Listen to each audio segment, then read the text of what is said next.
It's not always so easy to find perfect parallels to our lives from the weekly Parsha the way it is this week. Our Parsha this week, it tells the story of Noach and the great flood that wiped away a civilization that was brought on by corruption and immorality. And it was only the righteous Noach and his family that walk away from this universal catastrophe that was the flood. And perhaps the most debated issue in our entire Parsha is exactly how righteous Noach truly was. The beginning of our Parsha describes Noach as a ish tzaddik, as a righteous man, tamim haya b'dorotav, wholehearted in his generation. And Chazal is brought down by Rashi. They argue as to whether, in fact, Noach himself truly was a tzaddik. Was he really righteous? Or was he only righteous relative to his generation? And Chazal try to compare Noach's purity of spirit to Avram. Was Noach truly as righteous as Avraham? Or was he perhaps inferior and rather only considered wholehearted or tamim relative to his contemporaries? For instance, when it came to the destruction of Sodom, Avraham prayed for these wicked people, and yet Noach sat by and didn't pray for salvation for his generation. Or for that matter, nor did he rebuke any of their wrongdoings, the way that Avraham used his righteousness to convince others of the truth of ethical monotheism. And yet, the Torah still calls Noach a tzaddik. But it's not just Avraham that Noach is compared to. In fact, we find other comparisons between Noach and different characters in Tanakh. The Medrash further contrasts Noach, you see, with Moshe. Noach, we know, is described at the beginning of his life as an ish tzaddik, a righteous man, and is understandably chosen to be the sole builder of a new and a better world. And yet he exits history's stage, and we last see Noach after the flood as being described as an ish adamah, a man of the earth, a title that he is called before we find him drunk at the end of the Parsha. On the other hand, Moshe, towards the beginning of his life, we find him referred to as an ish mitzri, and we see that he exits before granting his final blessing to the Jewish people as an ish Elokim, a man of God.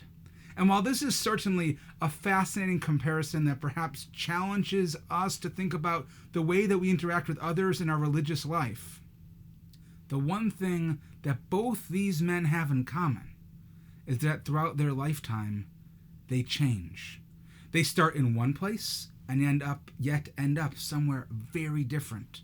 What causes that change? What allows Noach to go from an ish tzaddik to an ish adamah? What causes Moshe to go from an ish mitzri to an ish elokim? And when we look back at the lives of Moshe and of Noach, something truly remarkable stands out that should resonate deeply with each and every one of us today. We know well that for 40 days and 40 nights, Moshe isolated himself from the Jewish people on the top of Har Sinai to receive the Torah from Hashem. But it's also Noach who for 40 days and 40 nights of rain isolates himself from humanity as he seals himself and his family up in the ark. In both of these cases, Noach and Moshe essentially quarantine themselves from others. They socially distance. They keep themselves safe. For Noach, from the heavy rains of the flood, and for Moshe, the brewing sin and strife of the Jewish people in the sin of the golden calf. But something significant happens to both of these characters when they come out of their quarantine, when their social distancing comes to an end. They transform. They change, albeit in different ways. Noach, overcome with the reality of this new world and perhaps even the pain and challenge of isolation for months on end, he now finds himself in a dark place and on a path of self-destruction. We find him now as the ish adamah, a man of the earth, and in a drunken stupor. But on the other hand, Moshe emerges from his period of isolation a changed man as well.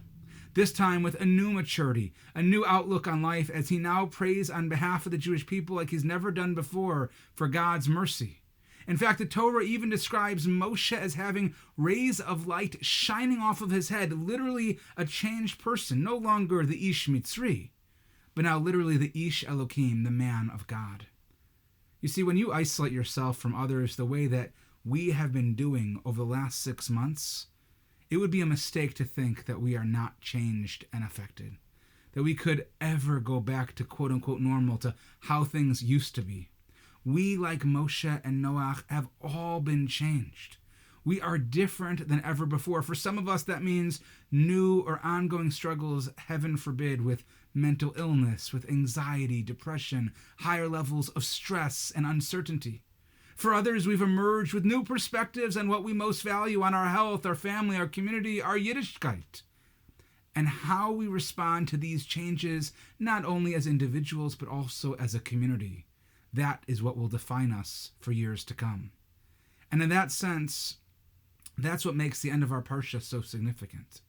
It's when we find Noach at his lowest moment. We find him as the Ish Adamah, a man lying drunk, the same man who saw a world that was built and destroyed and rebuilt again. And when we find him, we see him in this drunken stupor. Noach, he undresses himself inside of his tent, where there he is seen by his son Cham. And the Torah tells us that Cham shared the news of his father's disgrace with his older brothers Shem and Yefet, who responded by respectfully covering Noach with a garment to protect him from further embarrassment. And Noach later learns of what happens, and he proceeds to pronounce a curse on Cham and goes on to bless his other sons. And Rashi, very famously based in the Gemara and Sanhedrin, teaches that Cham was in fact deserving of punishment not for seeing his father naked, but rather for something much worse, either for castrating his father or for sexually abusing him. And I think from this text is a great lesson for us all. So often when we see someone who is struggling, we are quick to quote-unquote castrate them in our minds, in the sense of viewing them as fruitless, as irredeemably consigned to their situation. When we learn of somebody's grave mistakes or even wrongdoings, we might be naturally inclined to deny their future potential, to believe that they are incapable of ever achieving or ever producing. Cham, who saw his father struggling with the trauma that he had endured, felt that his father could never achieve anything of significance again. At the same time, like Cham, the other mistake we so often make is to abuse someone's shame for our own selfish purposes. We take advantage of their suffering, of their humiliation, to boost our own ego, our own sense of self-righteousness. But in truth, the correct response is to be like Shem and Yefet, to protect and help those who are struggling, those who are vulnerable and who are metaphorically naked.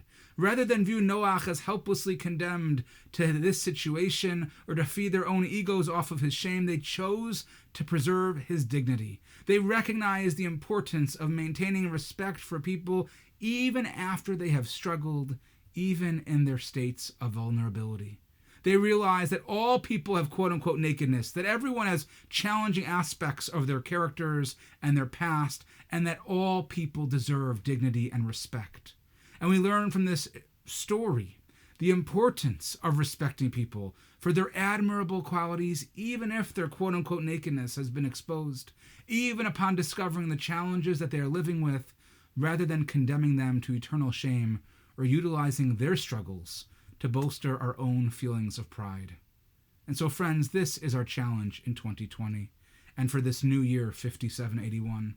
It's not only to keep ourselves, our families, and our community safe from this virus, which it is, but it is also to recognize that we have changed, to embrace and to deal head-on to the best of our ability with those changes, and to support those who are struggling through them, to cover their nakedness by not allowing them to feel shame or embarrassment, but rather respect and dignity.